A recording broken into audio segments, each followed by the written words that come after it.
Hey there, folks. Welcome to District Talk. This week, we have Melissa Cruz from Rework Consulting. Thank you for coming by the office today. Yeah, no, my pleasure. I love coming to visit you guys. It's always a fun time with everyone here. Yeah, and I love it when you come by the office because you're always just a joy to have, and we click very well together, I think. We do. Yeah, I think so. But Melissa is a business development strategist, Yep. right? Mm-hmm. And your company is called Rework. Yep. My company is Rework Consulting, and we help all small businesses in different industries, from restaurants to hair salons, mortgage companies, brokerages. I mean, you name it. And we can really strategize with any small business. And kind of why I wanted you to have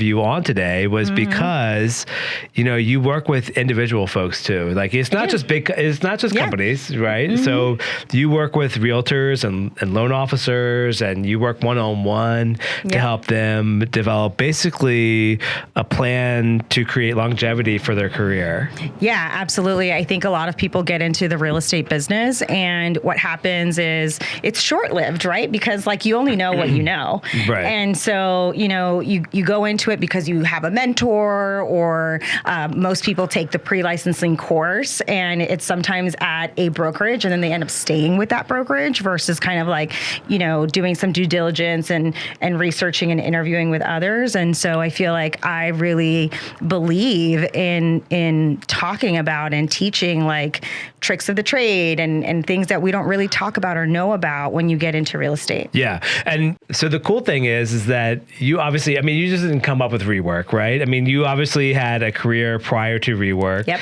And you were able to gain experience in basically everything that you do now to help other folks and other businesses succeed.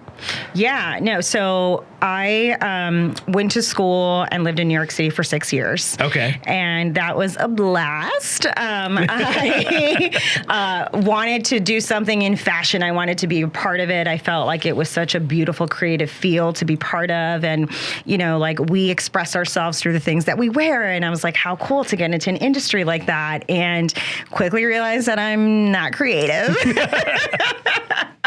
And realized that from a fashion standpoint. Yeah. And I say that jokingly because I have been trained, visually and creatively. And so that does come out sometimes. And I actually do enjoy that part. But really where I feel like my superpower is in the business side and being a leader, right? And being somebody who can motivate a team to get to the end goal. Yeah. And so going back to your original question, I was in retail for about 20 years. Okay. And I was traveling in my last position. I was traveling a lot. I was traveling from Canada to DC, and my son ended up getting sick. And I wasn't around. I was in Connecticut, and we live here in the Washington DC area. And so I needed to do a career move, and I went into the title world and realized that, wow, I can grow any business because I didn't have a title background. I had no idea what it was. And so, we went from 3 employees to 30 employees very quickly. Within a year, we had opened up 2 offices. And I realized, business is transferable. And not a lot of people know what it is to be in a really great work environment that fosters that positive teamwork that we're all kind of looking for, right? And so it's a lot goes into it. It's not a one fits all or a one solution, and this is how you grow companies to several millions, right? It really takes me to go in there and take a deep dive, but I was part of a nonprofit, met this wonderful woman, and she connected me with her husband, and he pretty much was like, I don't want to hire anyone else but you to help me build my sales team. And I'm like, well, I'm not up for hire, right? I'm not, this isn't what I do. Rework didn't exist back then. Yeah. And so he was just kind of didn't take no for an answer, and he's like, give me a proposal. And I'm like, I have never built a proposal before. Right. That's something you Google, right? I'm like, well, I ChatGPT'd it. There you go. And so, I built this proposal. If I look at it now, it's so embarrassing, but I submitted it, right? I sent it to this guy, and it worked out, and it forced me to come up with my LLC, my brand, and I quickly started getting really busy, and I just love it. Like I love seeing somebody go from like point A to point like B. Yeah, I mean, how can you not? I mean, because of your own help. I mean, because you helped them get there. Well, and they're the industry experts, and I always say that. I'm like, you're the one that is really leading the pack. I'm just helping organize your creative thoughts and adding some structure and really like identifying, this source of business is actually what gives you the most revenue. So let's focus on that. Yes. So that you can start seeing growth now. And they're like, oh, cool. Yeah. Yeah. So how did all this get into the real estate realm? Because clearly you've helped several kinds of businesses. So it's not just real estate, right? So, but how did you end up in real estate and helping realtors in general, let's say, grow their business? Yeah, no, I got into real estate really young for 2 years. I took off when I had my second son, and I got my license. Okay. I won Rookie of the Year. Not a lot of people know that I've had my real estate license before. And, I didn't get it. And this is why I love that we're having this podcast today, because I thought it was linear. I thought I just became a solo agent and I worked with one brokerage, and that was my only option, right? Yeah. But I think like anybody that's coming from like a W-2 setting of like earning a salary, and now you don't get paid unless you close, right? Like that was very, very difficult for me to understand back then. And so, I got out of it. And when I went back, several years later into the title industry, I ended up doing the same thing and growing a really big team and a really big brokerage by just identifying some challenges that they were having within their team. And then I did it for the mortgage company. So it's really nice that I've been able to experience kind of like all three together: title, the real estate, brokerages, and the mortgage side. Yes. To see how all of like the ins and outs and how all of that works. Yeah.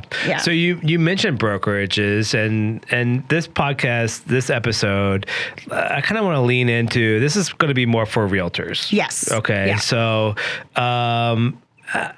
what do you think for realtors? Because there's a difference in brokerages, right? I mean, there's going to be, when you're getting started, let's talk to the person that's just getting started right now. Yep. What do they look for in a brokerage? So I say, like, if you have no real estate experience at all whatsoever, it does make sense to join a brokerage that offers some sort of like fast track program. Okay. And some of the bigger ones do, like Long and Foster, Keller Williams, Weichert. And what they'll do is they'll take on newer real estate agents and kind of just give them the foundation of what to expect and what it looks like. Okay. And then most of them will have some sort of mentor, and they're splitting their commission with that mentor. But I think the challenge there is that not everyone's meant to be a leader. Right. And so, you might get assigned a mentor. It's not like you're interviewing who your mentor is. You're not choosing. They assign one to you. Right. Yeah. And so what happens is they could assign a mentor to you who really doesn't have the flexibility to answer the phone when you have questions, or to properly train you and say, like, we need to train you on the contract because these are the things that are initially going to come up, right? Or, they don't teach you how to build your team. And when I say team, it's kind of like an unofficial team, right? And so you need to know, like, who's your lender going to be? And, who's your title partner going to be? Who's the home inspector that, you feel like will do a really good job for you and for your client? And so these people, they're an extension of your service. And so it's important that you identify them. But, in the beginning, you're assigned a mentor who's just kind of helping you go through the motions of your first couple of transactions. So that's the route that I see very commonly used. Okay. And then maybe another one that I see commonly used is somebody that gets recruited by a team. Okay. Right? And a team. Yeah, and so they'll join the team and they have their own structure on how they, train and develop newer agents.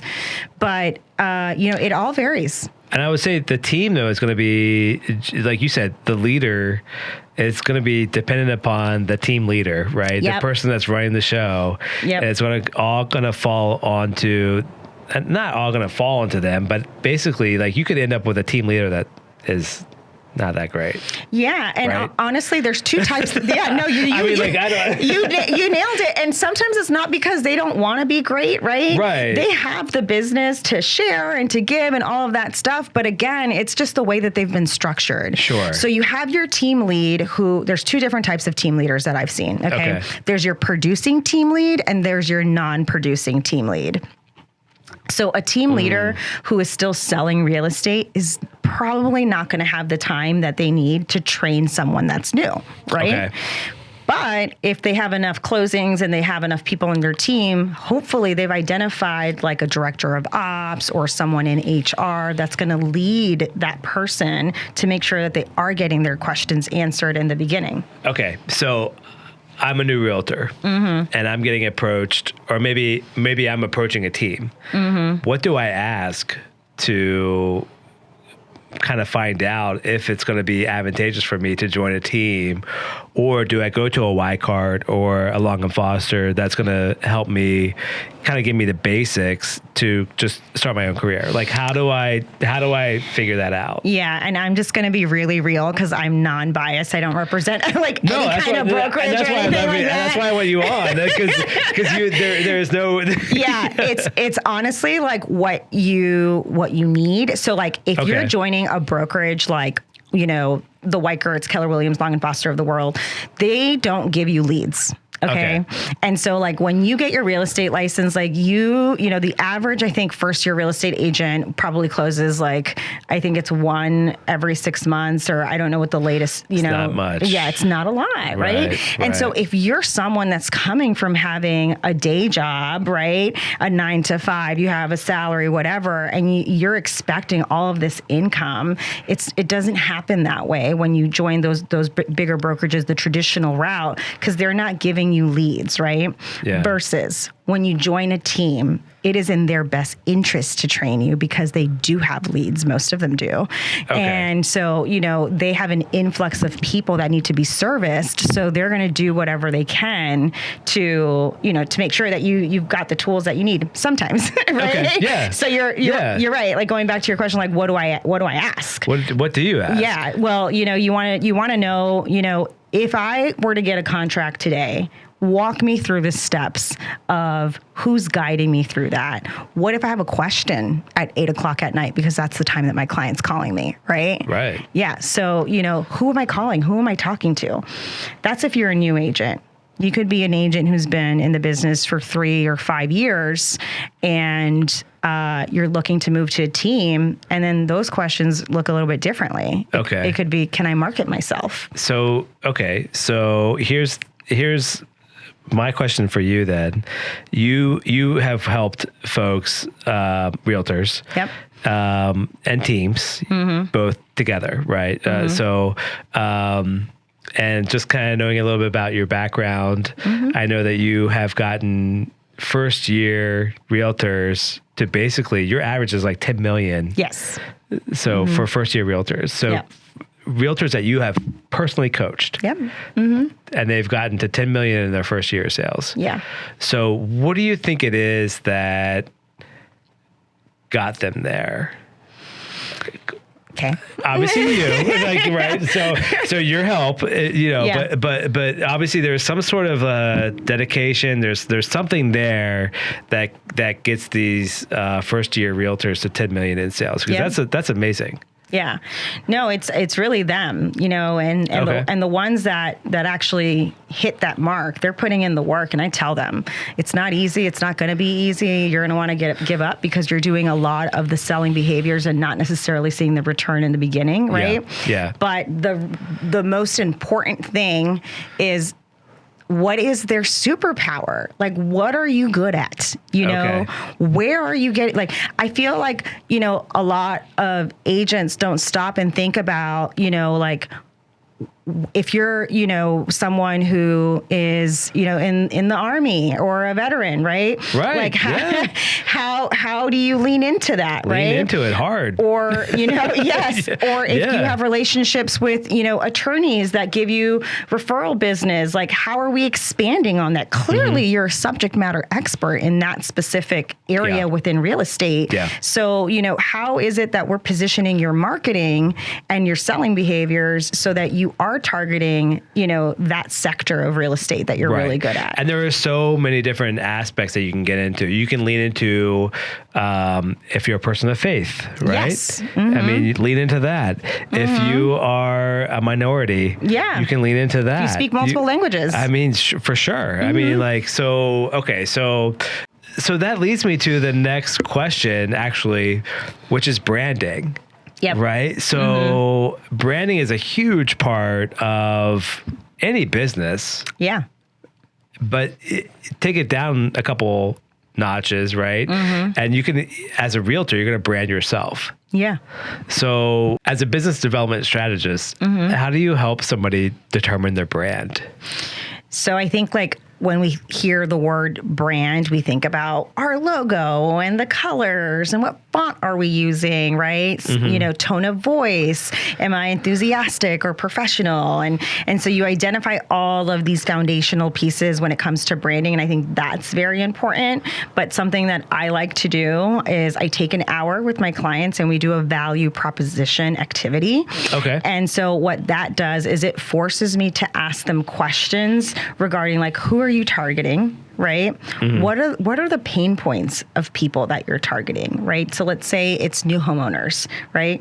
What are they struggling with? Is it that they don't have enough, down payment because they're still newlyweds and they just haven't saved up enough, to afford a home that they could qualify for, but they just don't necessarily have the cash assets to do that, So we're identifying who they are. What are their pain points? Well, how do we educate them, right, on seller concessions or all of these down payment assistant programs, or how do you do that? Well, that's the solution to their problem. Okay. And so we go kind of step by step, identifying who their client is, what are their pain points, what are their solutions, and then how are you servicing that solution, right? And then once they know that messaging has to be everywhere in their social media planning. So if you have social media strategy, it's okay, this is who we're targeting.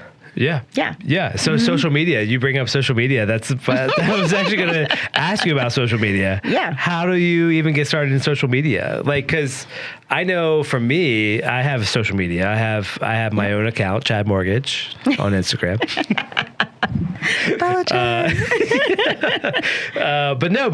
how does that work? You obviously have to create your own persona on social media. Yeah. You do. And I think you need to identify, are you using the social media platform to nurture your existing clients? Right. To stay in front of them, to stay in front of your sphere of influence, right? Or are you using social media because you need to capture new leads? And that's what you want to do, because each platform essentially has a different job, right? Yeah, right. Well, and that's kind of the next question that I have for you, because if I'm getting started, I'm a new realtor. Yep. Right. And I'm getting started and I'm getting my sphere of influence, right? That's who I'm reaching out to connect my new Chad Mortgage, but Chad Realtor account, right? So from there, then I have to expand, right? I've got to put myself out there to get more viewers. Yeah. Let's say. Yep. So how do you do that? How do you expand yourself to get more viewers? Yeah. From your sphere of influence, or just in general? From the sphere of influence, because that's we're just getting started, right? Yeah. So we're just getting started. This is a great question, by the way. I'm really excited to answer this. No, but seriously, how do I because even for myself personally, I would love to grow my own Instagram followers, my Facebook followers. Yeah. I don't have much of a TikTok, but if I had TikTok, how do you do that? Yeah. So I feel like that's kind of like a 2-part question, but Okay. I get a lot of questions around like, how do I capture more engagement from my sphere of influence when I'm new? Yeah. Or honestly, just in general, right? And so let's put ourselves in your sphere of influence's shoes. Okay. They know you're a new real estate agent. Yeah. Right? Right. And a lot of people don't like talking about their personal finances and their situations with people that they know, right? And so that's why sometimes you're at a party in a room and you've already like told the entire world that you're an agent, but your best friend sitting next to you is like, oh my gosh, let me tell you about the new house I bought. And you're like, what just happened? That just happened to me recently. Yeah. You're like, why didn't you contact me? Or some of our friends really just don't know how it works. Yeah. And then they're like, hey, can you look at my home inspection for me? And you're like, wait a minute, you're under contract and you want me to look at, and you didn't reach out to me? Yeah, but it's a trust thing, right? So I feel like if you've been in the business for a couple years now and you want to just engage and capture more of your sphere of influence, you have to create content that's literally targeted towards them, that makes them feel like their personal and private information will stay personal and private. And that they don't need to know their credit score or what they're putting down or any of those things. That can stay between them and the loan officer, and that they can respect those things, right? Yeah. And so they just, and you're indirectly kind of answering what their pain point is as to why they might not be using you. Okay. Right? Yeah. And so, but if you're a new agent, you need to build trust. They need to know that you can handle one of the biggest purchases that they're ever going to make. And so you need to create content around that. So I think it's like kind of putting yourself in your audience's shoes and thinking about, what do they want to hear? Right? Yeah. And like, what would be most beneficial to them? How am I helping them by answering their questions indirectly? Okay. Right? All right. Yeah. Yeah. And then I think if you're someone who's just looking for more followers, which, to be quite honest with you, I think I have like 200 followers on Rework, and I get business from my baby account. Sure. You don't have to. I think there's like this misconception that you have to have like 100,000 followers or 15,000 followers to capture business from your account. And I think it just needs to be really good content. Of course, if you get to 100,000 followers, leads will come with that. I'm not saying that either. But it doesn't have to be that. And so I feel like a lot of people shy away from it because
the shiny object syndrome. Yeah. It's not a syndrome, but and so we're like, oh, I heard that worked. Let me try that. Oh, I heard that worked. I'll try that. But it's like, no, you need to find what you feel like is very effective for you and just do it consistently and do it excessively, right? And there doesn't always have to be like a monetary attachment to that. like the person I was telling you about in social media, like she doesn't spend a dime in creating content. That's all. She does that by herself. Wow. And the way that she's able to do that business is through direct messages, and building relationships with people that way. So, I think when you're trying to do everything at once, you get a little lost and you create some inconsistency with your business. Yeah. So kind of just hone in on one or two different like platforms that you want to put yourself out there, whether it's direct mail, whether it's social media, door knocking, cold calling, open houses. Open houses are great. They're huge right now. So that leads me to my next topic, I guess, which is lead generation. Yeah. So for new realtors, we've talked about direct mail, we've talked about social media, we've talked about open houses. Like, how do you determine lead generation?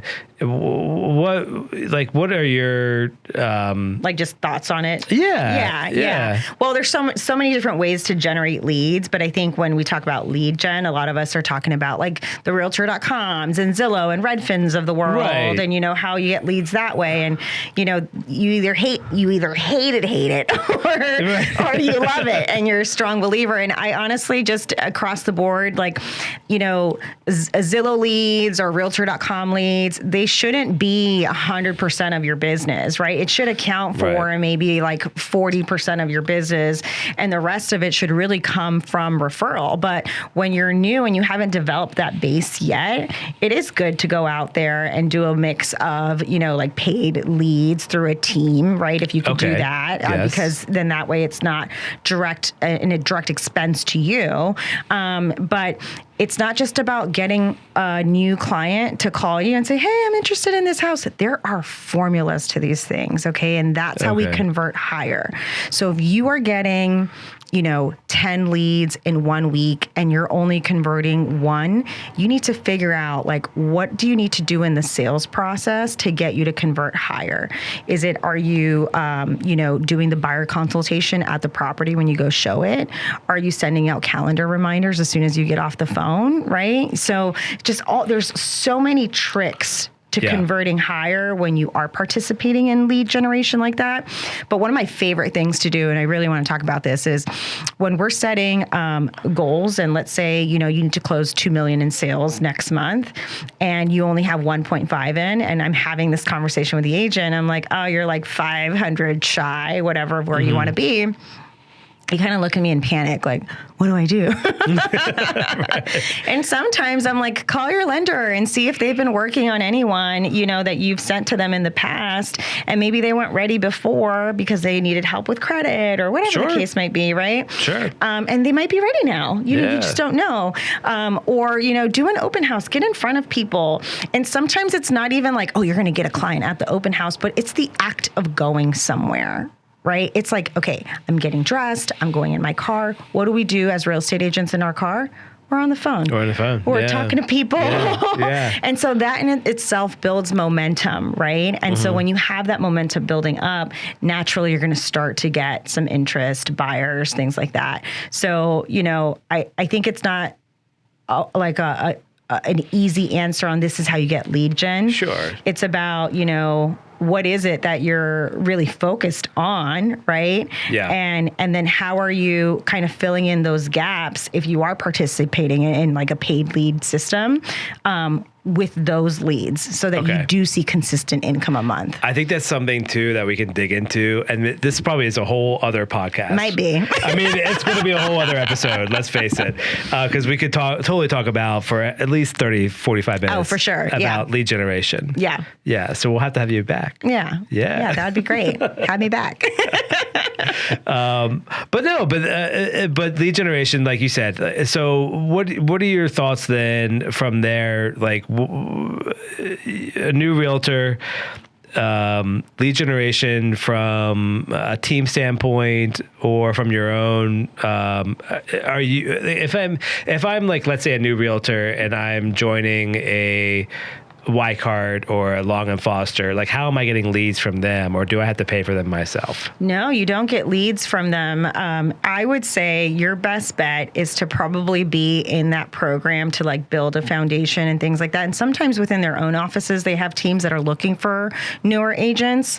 But and this is just my own personal opinion, if I were to do it all over again, and Melissa, back 20 years ago, and I got my license, I wouldn't do it alone. I would go join a team. You think? I would, because it would give me consistency so that I can actually, feel good about what I'm learning and what I'm doing. There's no financial strain that's put on you because you're given leads so that you have a little bit of income coming in. Right. Yeah. Versus, do you feel like you'd be in a different place if you had joined a team versus where you are today?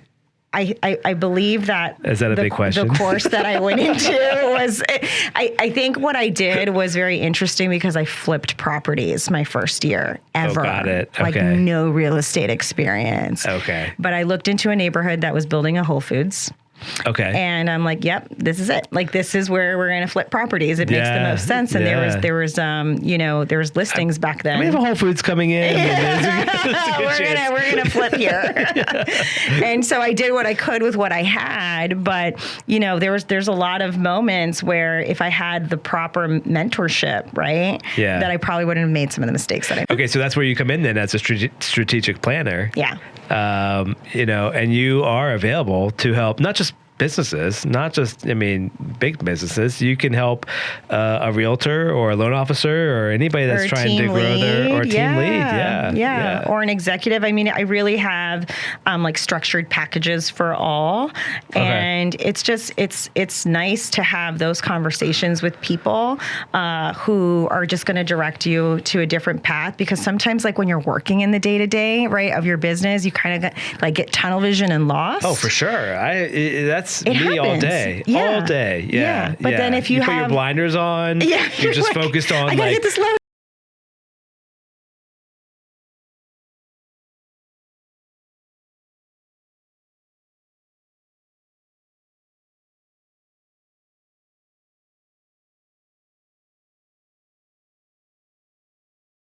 So what does that look like then for somebody that, like, let's say, okay, I'm a realtor, first time realtor. I want you as my strategic planner. We're going to meet.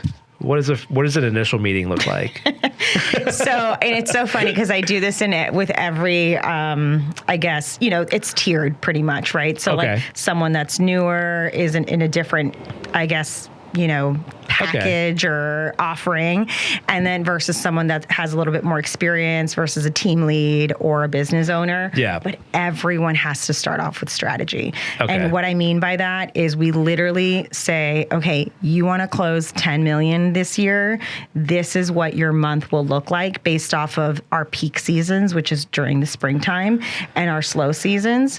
And then once we know what you need to close every month, we pretty much reverse engineer it. And then and figure out, okay, so we're in June now. So if you wanted to hit 10 million, this is what you would have to have in your pipeline. Okay. And so really breaking it down for them. So you really have to know, as of whether you're a first time, you're a realtor right off the gates, or if you're an experienced realtor, you really have to know what your goal is. Yeah, and a lot of people don't know it. And they don't. And I think I couldn't tell you what my goal. We've worked together, so I know what my goal is. But getting started though, I didn't know what my goal was. Yeah. I knew that I knew what I needed to get by financially, but I didn't put that in perspective of, like, I need to close this much in order to generate this much. Exactly. Right? Exactly. But I'm telling you, I've worked with so many people and so many companies. I have yet to have somebody who says, oh yeah, we want to do 3 million this year. Like, no. And usually what they'll do, which is funny, is they'll say like, oh, I know I need to generate like $70,000 this month. And I'm like, right. But like, what does that mean? What does that mean for your year? Yeah. And so it's such a great moment for me. Like, I wish you could be a fly on the wall. Seriously, Chad. Like, what I'm having, I call them VIP days. They're very important strategic planning days for your business. Okay. But But like there's like this like sense of concern because you're going over numbers, and everyone hates going over numbers, right? Yes. But then like once they realize like, look, this is how much more you would have had to generate in order to hit your goal. They're like, oh, well, that doesn't sound too bad. Right. You know, I'm like, it's really not. You know, you just need to have I call it pulse check, to see like where you are, where you want to be, and how do we get you there? How do you get there? Mm-hmm. Yeah. Yeah. Yeah. That's amazing. Well, Melissa, I really appreciate you coming by today. Thank you. Yes. And I think we're going to have you back because we have so much more to talk about. Yeah. We can talk about lead generation. Yeah. We could talk a whole episode on branding. Yes, we can. I mean, branding is huge. Yeah. I mean, you know, we can take deep dives into so many different things. So I'm happy to be here whenever you want me. Maybe we do like a one-on-one where you're telling me like how I should like, maybe it's like a one-on, like the VIP session. We'll do it like a VIP day. Yeah, exactly. For Chad. And we'll just film it.